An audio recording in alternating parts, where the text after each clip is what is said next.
Hi, everybody. I'm Ralph Benmergui. Welcome to Not That Kind of Rabbi. Not That Kind of Rabbi, by the way, sponsored in part by Kaplansky's Deli.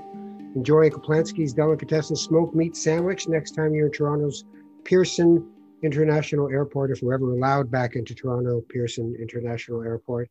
Look for Kaplansky's Mustard Deli online, and they have a signature variety pack, a pick and mix mustard pack. I like the variety pack myself. A Kaplansky's t-shirt, which I happen to have. Kicking it old shul, a good Jewish joke. Mustard and t-shirt combo you can get, and use the promo code NTKR for Not That Kind of Rabbi. Kaplansky's Deli is at Terminal 3 in Pearson. If you're there, stop by. I'm a vegetarian and I still go there and have fries and different coleslaw and whatever the heck I want. But Kaplansky's Deli, a great mustard, and go online and look for them at kaplanskysdeli.com. All right, I'm going to talk a little bit about something, the word faith. It's an interesting word. People usually, I find, associate faith with blind faith. I'm not thinking, I'm not rational. I just have this blind faith that everything, the Lord will take care of me. Well, some of you know who listen to the podcast, I'm not much on a transactional Lord who tells you things and that you talk to because you're really important, considering there are 500 million galaxies in the universe. I'm sure that whatever is listening just for me. But it's the other way around, really. It's your availability to the fact that you're part of something way bigger than you could possibly imagine. And the faith for me doesn't come from this idea that everything's going to work out. It's really having faith in being present. Because presence is the hardest thing. I don't know how many people I know who know perfectly well that meditation, even scientifically proven, to be very beneficial.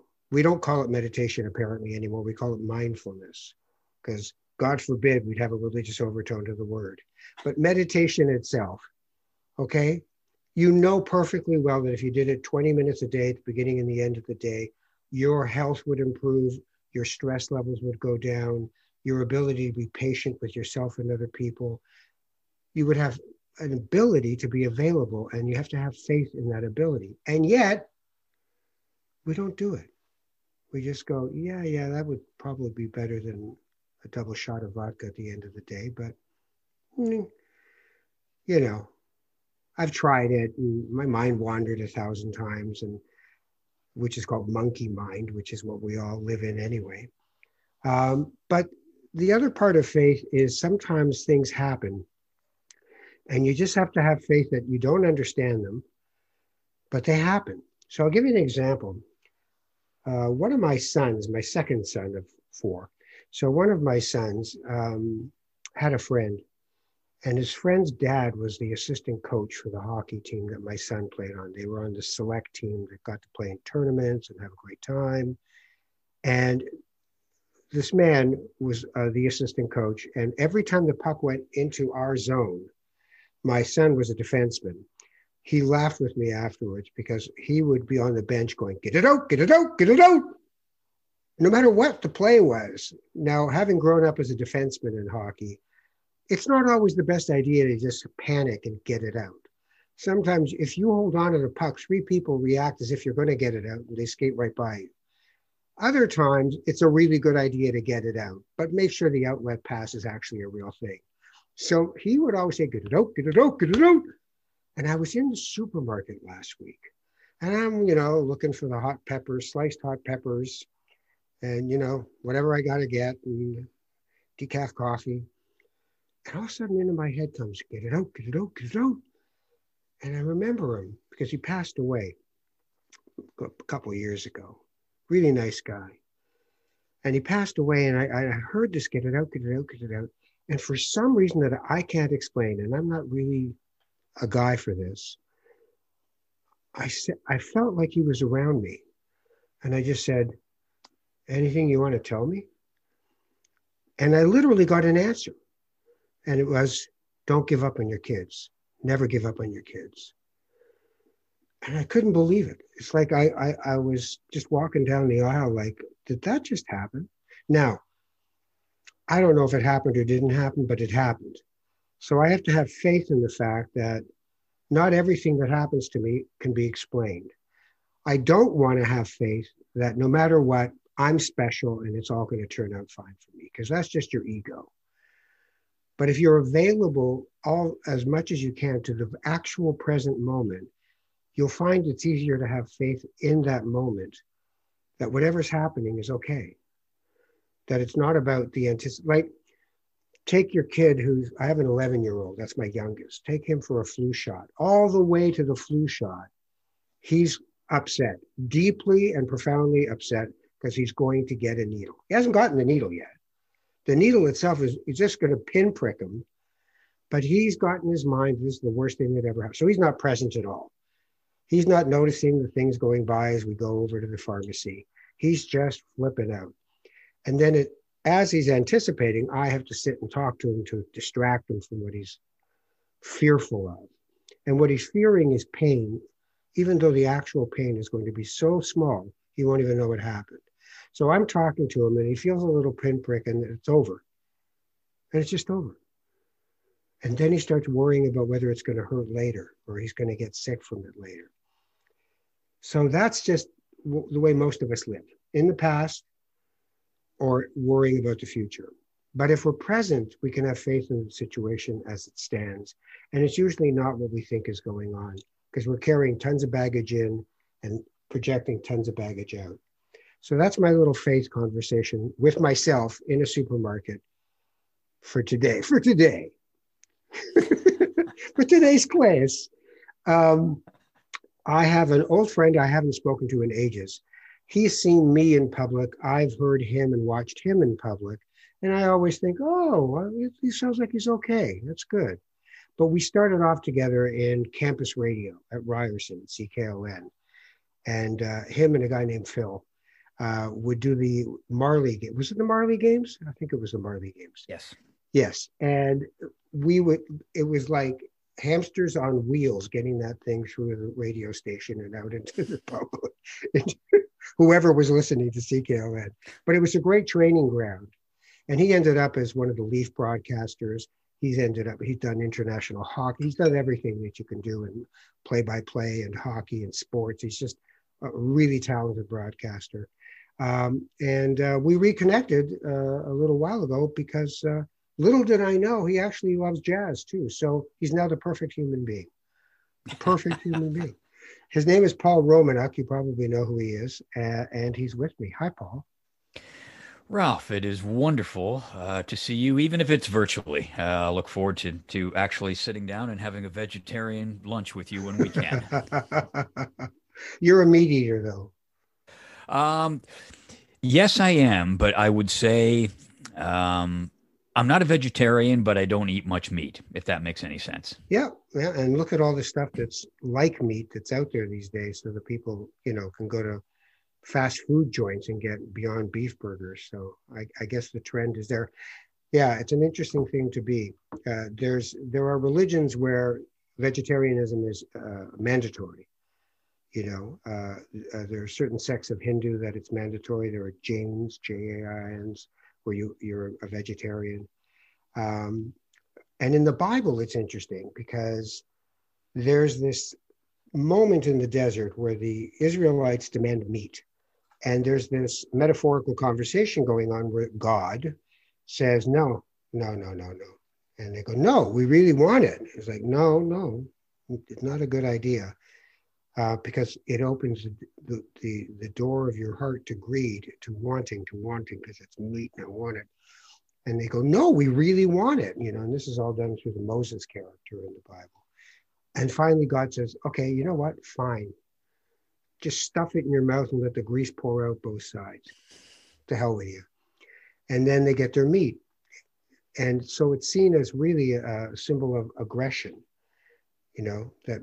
that whole idea to take another animal. And yet we're omnivores, so it's weird. I'm going to ask you something.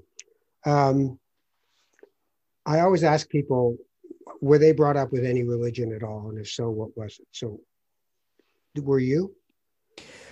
I suppose it was a standard Canadian working class at the time, religious upbringing. I was baptized Right. um, at a United Church, so they baptize anybody. So yeah, you're good.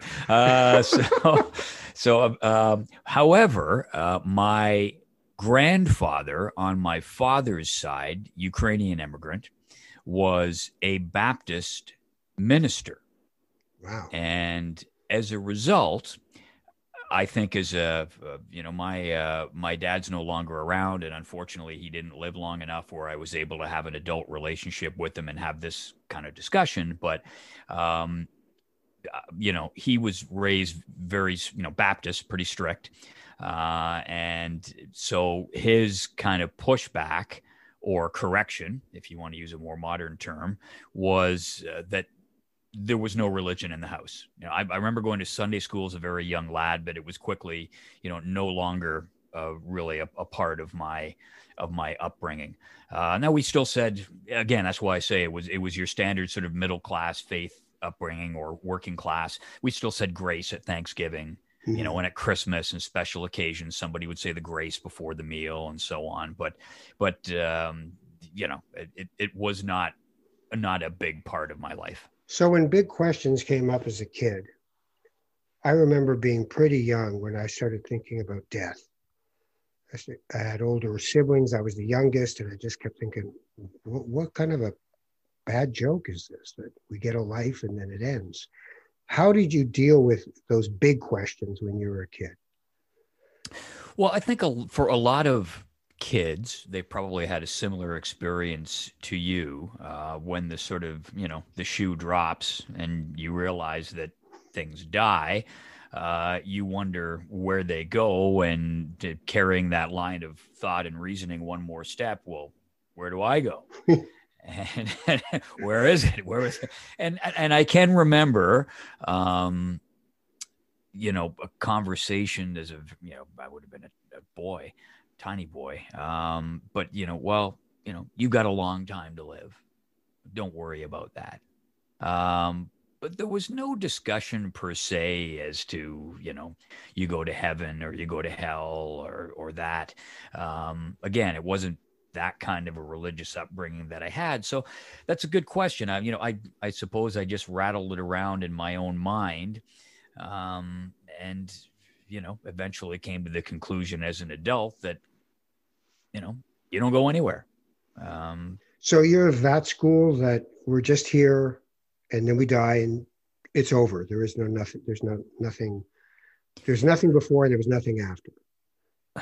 I guess if I had to pick, the thing about faith, um, and it's something that stuck with me. I was a young man. I was in my very early 20s when my mother passed away unexpectedly, and it was just devastating. It was the first real person that I knew who was close to me. Of understatement, she was my mother, who died, Yeah. and it was just devastating and had a great impact on me and has through my whole life. But the point of my story is I can remember being at the funeral home and talking to one of the funeral directors about a religious aspect of the funeral. And I said, well, my mom she wasn't really that religious, so I'm struggling with this a little bit. And he said, and it stuck with me for all these years, he said, you know what, son? He said, faith is a great comfort to those to whom faith is a great comfort. Right. So my approach has always been, if it is a great comfort to you, then so be it. Then that's great. And if it's not, then it's not. That's always been my sort of approach. So I wouldn't say I'm not religious. I'm not as so presumptuous as to go, I think probably there is some greater presence thing aspect of the universe, be that string theory, some kind of time travel, time theory, anything like that. You Right. know, Einstein science has touched on it, right? Right. There is a big something, and I think it's beyond our comprehension. Now, whatever that is does it have a faith aspect to it? Does it have a religious aspect to it? I don't know, and I expect nobody really does. Yeah, well, that's the thing about faith. Belief is a different thing. You know, I believe there is, when people talk about a detailed idea of the afterlife, I think, you know, I wouldn't be so sure that I could actually make an architecture to this and, go down this hallway for, Peter and go down this hallway for Gabriel. And it's like, yeah, I don't think that's really what we're doing here. Uh, Yet I don't like the idea of not thinking there's mystery, because for me, mystery makes life worth living. You said that you never got to really know your dad as an adult. So, but you said your mother you lost when you were in your 20s. What about your dad? Unfortunately, he died just a few years later. I So would you I was lost them both within like a few years in your 20s, right? 20s. Yeah, yeah, yeah. That's a hell of a time. Well, any time is a hell of a time to lose both parents. But whenever I talk with friends who lost both parents, I realize you've been orphaned, right? You're an orphan. Your parents aren't there. But on the other hand, do you get the sense that in some way or another there's still a relationship going on with either of those two people? No question. Not in the sense of they're watching over me. Not that sense. But certainly in the sense that I still to this day quote things and abide by things that I was taught by my parents. Right. It's an indelible impression on me as a person. Now, so did their deaths in my 20s, but taking that away, which I suppose you can't. That's molded the person I've become. But to answer your question, yes, I do still. I think about conversations I had, things they taught me, and I try to, I'll say to myself in my head, try to be the person Ed Romanuk would want you to be. Right. Try to be the person Barb Romanuk would want you to be, which were their names. Right. So yeah, for sure, it still has how could it not, right? Yeah. And the other part, I guess, is when big things happen for you, there's this moment of, would have been nice if they saw me do that. That absolutely happens. I think back to, to my wishing my parents could be there. And I'll give you a great example was for those of you who aren't sports fans, if you're a sports broadcaster in Canada, then the ultimate show to be on when you're growing up as a baby sportscaster is Hockey Night in Canada. And I finally got a chair on Hockey Night in Canada after, working towards it, hoping for it my whole career. So moved back to Canada from the UK where my wife and I were living, came back, and here was my first Saturday night on Hockey Night in Canada. And I did on purpose. You usually get up to the booth well before the game. It's your office and you set things up and everything. And I did sit there and I had a moment. I was all by myself. My broadcast partner wasn't up yet. The stats guy wasn't there yet. There was nobody else in the booth. And I just sort of sat there and I closed my eyes and I just sort of sat there and I had a moment and I thought, wow, I so wish my parents could be watching this because they'd be so proud. Yeah. So moments like that, as anybody who's lost a parent would know, who lost them when they were at a young age, you can never replace those things. And those thoughts always come up. Fortunately, I was able to have my, biggest life event, which was getting married. I've been married to the same person for, 30 plus years. And we were able to have the wedding before my dad passed away, and he was my best man. Oh, great. So that was wonderful. But yeah, those moments come along and you go, man, I wish they could see it. And then there are some where you go, boy, I'm glad they're not around to see that. Not my best day. That was not was my best that day. ever a mess? I'm glad that I didn't have to put them through that public shame. I wonder, I think there's parallels to you and me in certain ways that, we've had good careers, we've enjoyed ourselves, we've had some stuff that, other people didn't get, and you always are grateful for that, and you don't take it for granted. But I don't know about you, but I wonder about being at this place where you're not the one anymore. You're not the one that they're all looking for. There's the old showbiz joke, who's Paul Romanuk? Get me Paul Romanuk. Get me a young Paul Romanuk. Who's Paul Romanuk? Right? So where do you find yourself these days? Because you're not doing the hockey broadcast right now. So I'd love to hear the journey that you're on right now. Well, it's been very, very difficult. I was let go. I got caught up in the whole Rogers rights fiasco at HockeyNet in Canada, and along with many others who I stand proudly with, many other very good broadcasters and very, very talented people behind the scenes who were let go, not because Rogers weren't making money, they just weren't making enough money. Apparently. Yeah. So I got caught up in that, and without going into the gory details, I knew when I was being told that, you're done, that I was done. A broadcaster in his late 50s, at the pinnacle for a broadcaster in Canada. If you're a sports broadcaster, HockeyNet in Canada, there's nowhere to go. And then from a practical point of view, the thing that I'm best at, play-by-play, there essentially is only one game in town. And that's the company that was just telling me they no longer required my services. The other company, Bell, who have some hockey rights through TSN, those chairs are filled and there aren't many of them. So it's been very, very difficult. And I think at this point, I sort of go, you know what? I'm semi-retired.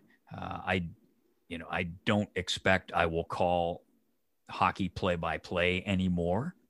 I had a great run doing it. And with 2 years in the rearview mirror, I can be a little bit more philosophical and go, hey, I did 11 World Junior Championships. I did 4 years at HockeyNet in Canada, 3 conference championships. I did the World Hockey Championship. I did the Spengler Cup. I did 6 Olympic Games. I can go down the list and go, hey, it's a pretty good run.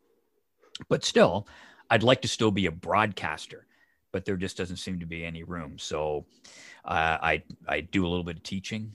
I do a podcast, which I enjoy immensely. Make no money on. But, really? It keeps you busy. Yeah. Jeez, Shocker. I better stop doing this. Hold on, Ralph. This is just coming in. You don't really make any money podcasting unless your name is Malcolm Gladwell or right. Joe Rogan or Howard Stern. So, that's kind of where I am. I mean, I don't think, Ralph, and you could speak to this. I mean, you've gone a different route, but for very few people in our business, it doesn't end well. It just doesn't. Right. Unless you really wanted it to end and, you'd had enough. That moment, I talked to Jamie Campbell on this podcast a long time ago, and I got a lot of time for him. He does beautiful stuff for people. He was calling older people, Blue Jays fans all over Canada at the beginning of the pandemic, just to see how they were doing. He was driving food to people. I mean, the guy's a mensch, a total mensch. But we talked about the day where they told him he was no longer going to do play-by-play for the Jays. And that whole year he'd felt like, something's up, this isn't going to be good. But that he was crushed at that moment, right? He was just like, I knew it. And as he was leaving, he got a phone call about one of his kids having a real issue, like a serious issue. And he said it was a blessing because, of course, it all worked out. But it was a blessing because it made him immediately realize it's a gig. It's not all of who I am. And I'll find my way out of this one way or another. But it shook him, you know, it was just like, well, wait a minute. But, you know, I wonder, we see ourselves so much, identify ourselves so much with something, especially if we had a lot of success at it and we're good at it, right? But where does all that go? Where does all that talent go? Where does all that offering go? Is a really hard spiritual question, because it also deals with the fact of getting older. Mm-hmm. You got thoughts on that? Well, yes. You sort of touched on it earlier, just after your introduction. I mean, you know, with the, you know, who's Paul Romanuk? Get me Paul Romanuk. Yeah. We got to have more Paul Romanuk. Who's Paul Romanuk? You know, that's, I guess, if, you know, an offshoot of it rarely ends well for anybody. Yeah. In our business, you know, you know, which is not to get off on too much of a tangent, but it's a podcast. But one of probably my broadcasting play-by-play hero was Danny Gallivan. Because I grew up listening to him. He was so good with the language. He, you know, had a tremendous way he could build the moment, and I just liked the way he spoke. He was everything I wanted to be as a play-by-play announcer. And Danny, unlike his polar opposite, Bob Cole, Danny reached a point where he realized, you know, because your eyesight starts to go, you've done it for a lot of years, and he said, "I'm done." Mm-hmm. And he left, you know, and whereas, and I always admired him for that. And I always thought, that's what I want to do. You know, I want to reach a point and go, it's been great, I'm leaving. Bob Cole, on the other hand, you know, Bob Cole would still be doing it if they let him. If they let him. You know, Bob Cole wanted to do it until the end. And it didn't matter to him that you know, he didn't have the call that he did 20 years ago. Right. He wanted to keep on doing it. So you had those two approaches. And, you know, I do regret that I didn't get to leave that way. But to your point, yeah, I mean, you know, you start to get older. The thing I'm struggling with the most right now is that just the way the broadcasting industry has changed, because it's ever changing, is that, and I knew this when I was let go from Rogers. I just thought, I'm in probably the worst possible place you could be. The industry is contracting, and I'm in my late 50s. There's not much out there for me. Right. It's just, you know, if even trying to be objective and putting yourself in the hiring seat, a sports radio station, for example, you're going to want that younger, fresher voice. Right. And cheaper voice. There you go. It's not just about younger and fresher. It's new. We are a society that's fixated on new and improved, right? Nobody ever says old and improved. Yeah. And yet, as a human being, that is true. As you gain wisdom and experience, you are old and improved. You do have things to offer that somebody who's 27 and full of adrenaline wouldn't be able to slip in the nuance of what's really going on the ice right now. You know, how the momentum is actually changing, because they don't realize they're just too busy getting it right and nailing it. And you're like, okay, I've still got zoom lens. I can still see this thing and see the bigger picture of where this game is starting to go. So I know that I now have to build a new narrative based on this character on the ice, as opposed to that one. This isn't the Sidney Crosby event that everybody said at the beginning of the broadcast. It's actually turning into, you know, whatever, the Dale Talon event. You know, so the point is that there's so much there, but the other part is how we identify. So, you know, I've had a bunch of different things that I've done that had nothing to do with broadcasting. After I worked at CBC, I worked at Jazz FM, And then I worked in government for 2 years doing communications. Then I worked as the advisor to a president of a college for 5 years. And then I worked on a co-work space. But even while what I was really doing after Sheridan, where I worked, which was a wonderful experience, was, but I'm me. I got to be me. I got to do this like me.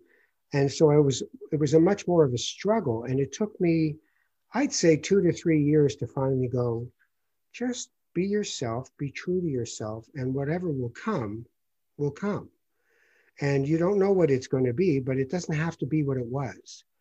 I don't have to do so I'm a spiritual counselor. I'm immersed in that whole world of what to do with yourself on a spiritual level. I do workshops for aging to saging. And in the aging to saging workshop, you're really dealing with people trying to move them away from this kind of pathology of getting older. Oh, my hip. Oh, my arm. Oh, I've got stents in my heart. Oh, I've got this. Is that cancer? I got a thing on my hand. Everything and how we take care of people as they get older as body parts. But the rest of you, the soul of you, the true self of you, to me, that's the journey in transition that people like you and I have to go through. Does that make any sense? Yes, it does. And it's enlightening to hear you make that point, because it's a good one, and it's in my journey. I'm getting closer to that. I can now, as I alluded to earlier, I can look into the rearview mirror and see things and go, well, I'd like to do that again, but I don't know that I will. And I'm doing these other things that I enjoy, and I'm trying to pursue other things that I enjoy, and just be comfortable with that. And to your point, something good will come out of it. I don't know what it will be. But I do know that I can't go back, whatever analogy you want to use, in the wake of the boat. Right, there goes the wake. I can't go back. Right. But that still doesn't mean, I loved doing that job. Right. And I did not finish up my career the way I would have liked to. And there were, it was just on so many levels, it was upsetting.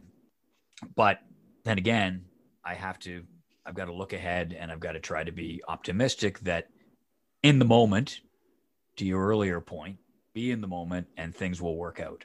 That's what I hope. Yeah. Well, because in reality, everything else is thrashing about. But the other part of it is that we also live in a culture where one of the few acceptable isms is ageism. That there are things so we're supposed to get to a certain age. You still got a few more years before that, but you're supposed to get to a certain age and play golf for the rest of your life. I don't like golf. I never got golf. I'm not interested in playing golf for the rest of my life. And we live in actuarial table terms. We live a lot longer than we used to. Mm-hmm. And yet we're supposed to go and sit on the sideline at a certain age and go, well, what am I supposed to do with the next 20 years of my life? And one of the things that comes to me is I can either try to figure this out through my ego and an ecosystem of life where I'm at the top of the pyramid. And I'm supposed to be Ralph Benmergui. I'm not supposed to be something. Don't you know who I am? And a 22-year-old looks at me and goes, I haven't a clue who you are. Right? So I can let the ego bounce around thinking, hey, look at me. Come on. That's what my whole life was, look at me. So here I am. Or I can become part of an ecosystem of a whole bunch of things that are going on at the same time. And that my relationship to them should be a sincere relationship to them and to myself and what I'm doing. And then I have no idea how that turns out, but at least I'm not, taking out my old baseball card and going, remember I had a cup of coffee for the Jays, Yeah. Right? Like, you don't want to be that, right? So I know you know what I'm talking about. Oh, it's a great point. I mean, and I think it just circles back to your original point of, be here now, be in the moment, trust the moment, and, have faith that the moment will lead to another moment that's going to be good. Maybe that's putting it a little more simply, or not quite as eloquently as you did, but no, that's right. That's right. So where does it go now? I mean, what gets you up in the morning? Very right now. Yeah. I mean, so many different things, but I mean, I do all I can to make sure that I can support my wife, because she's, been very fortunate. She's continued to work through this whole pandemic. She's at her desk in her home office every day, 8 hours, doing her job. So I do all I can to make sure that she's able to do that job. So I'm a cook anyways, but I cook the meals, I do the shopping, I look after our dog, I look after the house. In between all of that, I exercise, I work on my podcast, which has, been a great, enjoyable thing to do. What's it called, the podcast? The podcast is called The Walrus Was Paul. Okay. And I'm a massive music guy and Beatles fan, amongst other things. And so I had heard another podcast similar to this, and I thought I would give it a bit of a Canadian twist. And it's a very simple concept. I talked to a Canadian music person, musician, producer, somebody in the Canadian music business, and they go through their favorite Beatles or Beatles solo album track by track. That's a great idea. Simple concept, a lot of fun, and I've been able to talk to Jim Cuddy and Colin Cripps from Blue Rodeo, Stephen Page from the Bare Naked Ladies, Tyler Stewart, Craig Northey, right on some. Is there one album so much fun? Is there one album that you get people talking about more than others, or is it pretty well spread around? Well, they each pick a different record, so I haven't had any repeats yet. But it's which one would you do? It depends what day it is. It really does. Today, which one would you pick? Today, if I had to pick today, I would probably do A Hard Day's Night, because I've been editing the next in the series that's coming out is with a guy named Tim Bovacanti, who's one of the great guitar session players, producers in Canadian music. He played with Burton Cummings and Ron Sexsmith and all kinds of great people.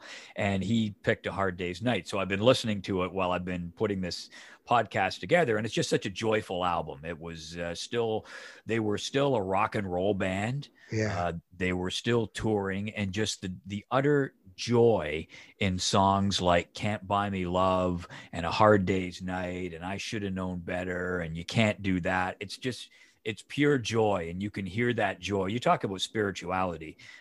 Look no further than good music. Yeah. And it can just bring that out of you. I saw the movie as a kid.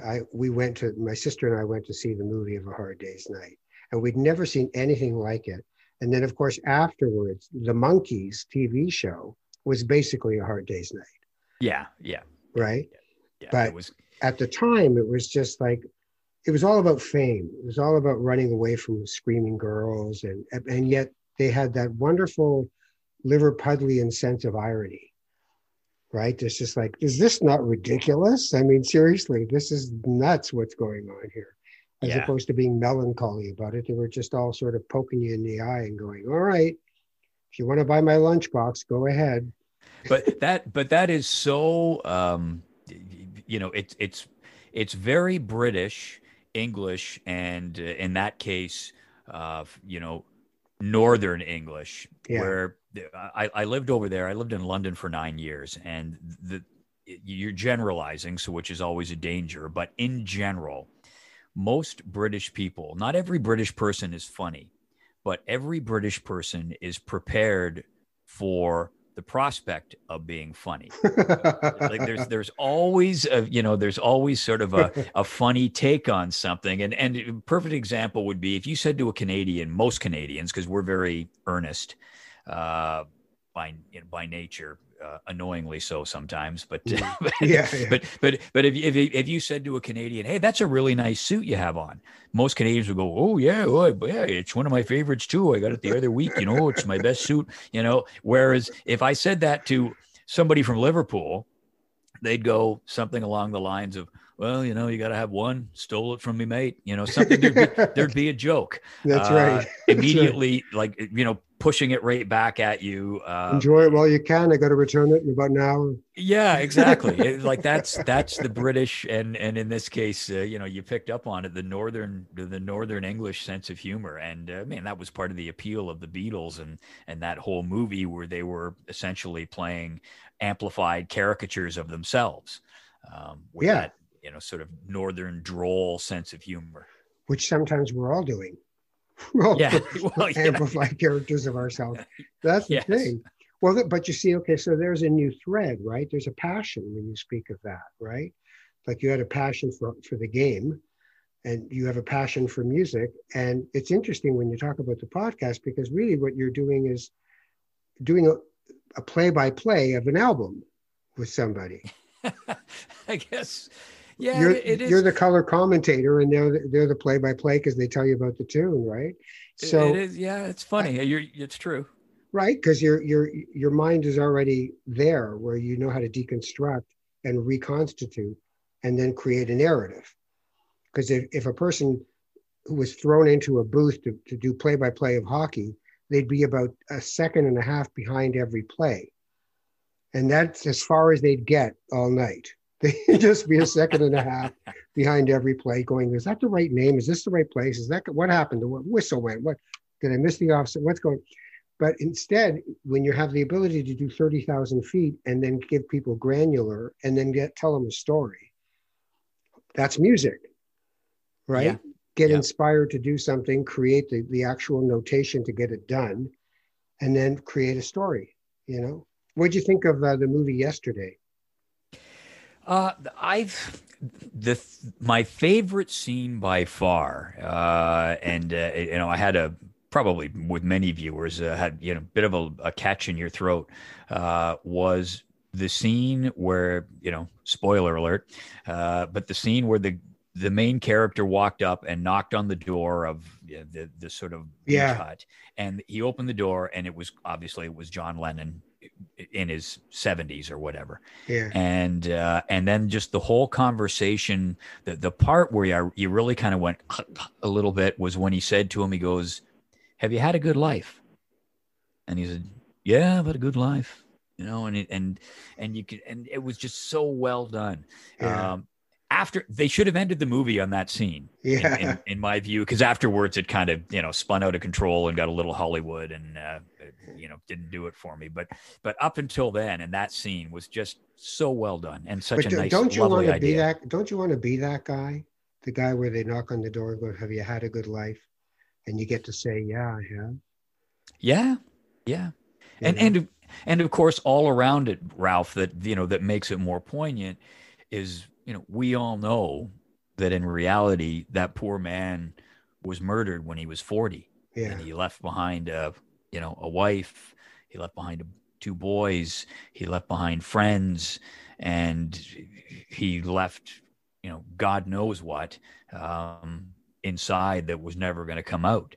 And I just that gave that scene so much poignancy because for me it did anyways. I thought yeah, it was a yeah. So lovely scene. it makes I used to have this haunting feeling that life would end too quickly, and my words would have been, "I'm not finished yet."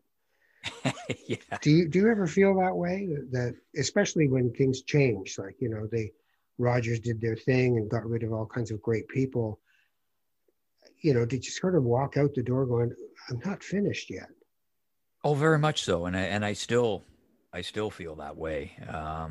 Like when There's like I do this a lot of what you're doing. I cook and take care of the house and the kids, and I do projects, and some of them pay and some of them don't, and some of it's sweet and some of it isn't. My wife's working real hard and all that.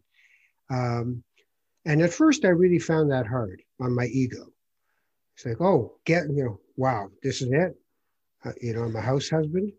But now I actually find I, there's a love of what I'm doing, a love of every moment I get to spend with my two younger kids, uh, that I'm taking care of stuff. I'm good at it. I'm good I'm the guy who can clean the house.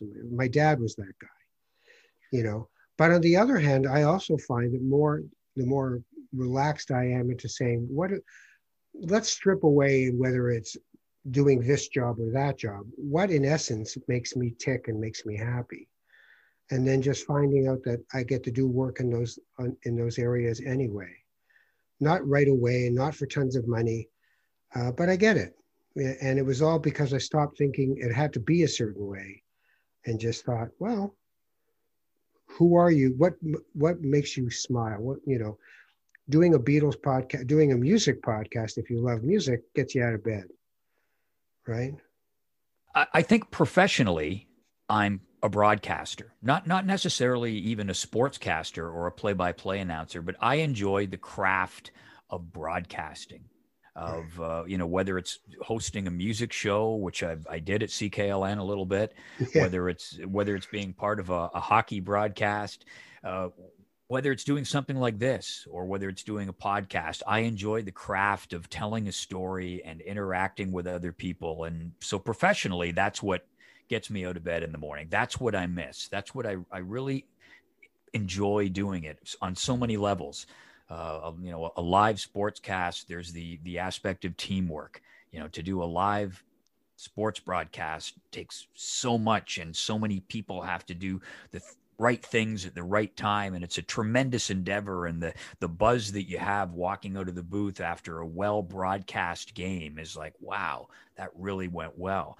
And the same with when I finish editing a podcast, the walrus was Paul, as the case may be, and I play it back and I go, wow, that really came together nicely. There's a nice story through it, and he or she made some good points, and I made some good points, and that all came together. I'll walk away from this podcast going, wow, that was a really good conversation with Ralph, and we both told some interesting stories and had some interesting viewpoints. So that's professionally, that's what gets me out of bed. But as a person, I'm kind of like where you are now, Ralph. I mean, I take great joy in cooking, in hanging out with my wife.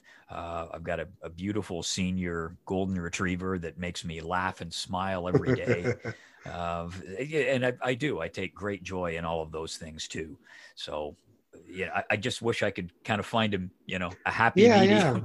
I mean, for me, I'm always discerning what people yearn for, and it's not necessarily on the nose of it has to be this way, but storytelling, communicating. I had one of the big wigs when I was doing a show called Midday. There was a big wig executive producer, and he was interviewing me for the job. And the first thing was, it says here you were a stand-up comic at one point. Now, this was a current affairs national TV show. And he went, that wasn't serious, was it? And I said, well, yeah, it's kind of how I paid the rent and ate. So yeah, it was pretty serious. So he was hoping I'd say, no, it was just a thing I did. No, nothing to see here, move on. But then he said, well, why do you want to do this? And I blurted this thing out, which he just looked at me like, is this guy nuts? And what I said was, I want to conquer the feeling of separateness that people have, that they're alone and that nobody gets it and that they can't share in anything. And when you're a broadcaster, when you're a communicator, you bridge that gap. They have people walk up to you on the street and they're like, that time, that game, that thing. Yeah, true. And when you said scores, I went nuts. I went out of my head. And you're just like, hey, we're not alone. We're in this together. And for me, broadcasting is you can miss it by saying, geez, I wish I could just get in front of the mic because I can sort of incorporate the things that have been running through my head for the last few days. And other people will be, if you're good at it, they can relate to you. They can go, right, me too. It's like people in a support group, right? The person sits down and goes, I have an eating disorder. God love them. I have an eating disorder. And the other person goes, oh, thank God I'm not the only person on earth. Mm-hmm. Yep. Right. I love the Leafs. Oh, thank God. I thought everybody'd given up by now. So I don't know. I don't know. Listen, I got to go. I really appreciate the time, and uh, have me on your show one of these days, and I'll do some Beatles with you, because I all four of my boys, whenever I start to play Beatles for them, they go, "What's that?" I go, "Just listen. This is the Beatles." Take it very seriously. What would you pick? I'd have to think about it, because I might pick the one that confused me the most in terms of how it came together, which would have been the White Album, because there's so many different things going on that album that, or the Let It Be album would have been just because I was in mourning, because it was over. Mm-hmm. Right. But the White Album to me was just like, I don't know what to do with this, but you know what? There's so much. Like, my sister was 3 years older, and she came home with 2 albums at one point and said, "Here," she was my tutor in music. "You got to listen to these." And one was Jimi Hendrix, "Are You Experienced?" And the other one was Sgt. Pepper's. And what amazed me about the Beatles was that they were not beholden to being the Beatles. Every album was like, what? Where the hell did that come from? And I always felt like the Rolling Stones were about 10 feet behind them, trying to keep up, Satanic Majesty's Request after, Sgt. Pepper's. So I didn't have as much respect for them. And my sister did warn me when the Monkees came out, "If you ever tell me the Monkees are good, I'm going to kill you." It's like, okay, no, it's fine. I do like Mickey Dolenz. I don't know why, but it's okay. But yeah, I would have to think about it. But it might be the White Album, because to me, that one was as much about them being separate from each other as being together. It's like everybody brought their own stuff to the party, because they were pretty near the end of doing the party. Right? It is a brilliant kaleidoscope of creativity, and the irony is it has a completely blank cover. Yeah, exactly. But that was them every time. Yeah. Right? Rubber Soul, it's just like, wow, he's sleeping in a bathtub. Wow, that's crazy. That didn't turn out as a great date. He's in the bathtub. Yeah. Well, I'll jot your name down as a. Yeah, put me at the back of the list. You want real musicians talking about this. You don't want a guy like me. Listen, Paul, thank you so much for doing this. I really appreciate it. Okay. It has been my pleasure. It's lovely to talk to you again, and I hope to talk to you in person when we get this all figured out. Once the plague is over, I'll be there, Ma. All right, I got to do this. Thanks again to Kaplansky's Deli. Kaplansky's Deli that asked, "Would it kill you to call your mustard?" Go to Kaplanskys.com and order the best mustard you'll ever buy. The promo code, you get 10% off, is NTKR. They sell individual jars of mustard, they have variety packs, t-shirts. Just go to the website, Kaplanskys.com, and you'll find everything there. And Zane Kaplansky does a great job. I just finished a whole jar of spicy mustard. It was fantastic. So enjoy it while you can. I'm Ralph Benmergui. I want you to take care of each other, and go to my Facebook page to say hi if you like. Not That Kind of Rabbi, the Facebook page, or my Twitter, which is at Ralph Benmergui. Take care. See you later. Bye.